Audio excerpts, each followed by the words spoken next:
ہم پڑھتے تھے تو پڑھائی کے زمانے میں ایک بزرگ آئے لاہور سے ہمارا امتحان لینے کے لیے.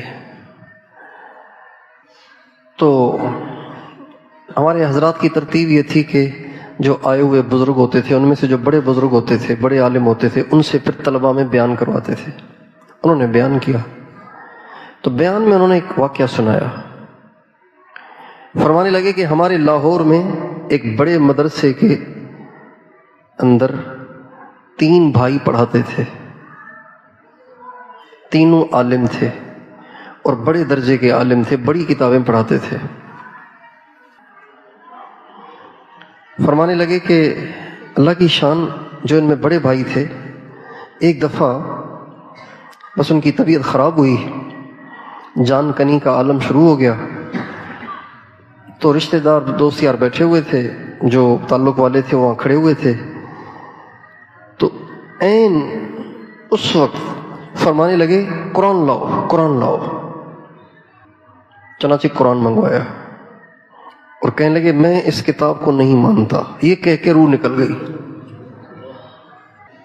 اور روح تو واپس نہیں آ سکتی کہ جی دوبارہ لاؤ، سمجھاؤ تاکہ پھر ایمان کے ساتھ جائے. روح نکل گئی. آپ بتائیں یہ کتنا بڑا حادثہ ہے. ساری زندگی علم دین پڑھا اور پڑھایا، مدرسے کے مجاہدے اٹھائے اور تقریریں کی، بیانات کیے، اور جب انتقال ہوا تو ٹھیٹھ کفر پہ چلے گئے. ٹھیٹھ کفر پہ، ملا جلا کفر بھی نہیں، خالص کفر.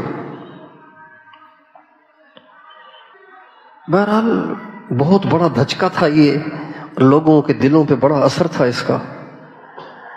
کچھ زمانہ گزر گیا، بات بھول بھلائیاں ہو گئی. ان کے جو دوسرے بھائی تھے ان کا بھی اسی طرح وقت آ گیا دنیا سے جانے کا.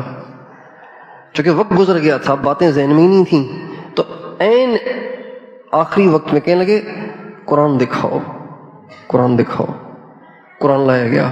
کہنے لگے میں اس کتاب کو نہیں مانتا، اور روح نکل گئی. 2 بھائی، دونوں عالم، بڑی کتابیں پڑھانے والے. اب جب یہ واقعہ 2 دفعہ پیش آیا نا، تو تیسرے بھائی کو پریشانی شروع ہو گئی کہ یار پہلے حادثے پہ تو ہم نے کہا کہ پتہ نہیں کسی وجہ سے ہوا ہوگا، یہاں تو دوسرے کا بھی یہی ہو گیا، جس کا مطلب ہے یہ تسلسل چل رہا ہے کیا. اب یہ پریشان، رونا دھونا شروع کر دیا، توبہ طائب ہونا شروع کر دیا، اللہ والوں کے پاس جانا شروع کر دیا. پتہ نہیں کیا ہوگا، پتہ نہیں کیا ہوگا، پتہ نہیں کیا ہوگا. ایک رات کو بہت روئے.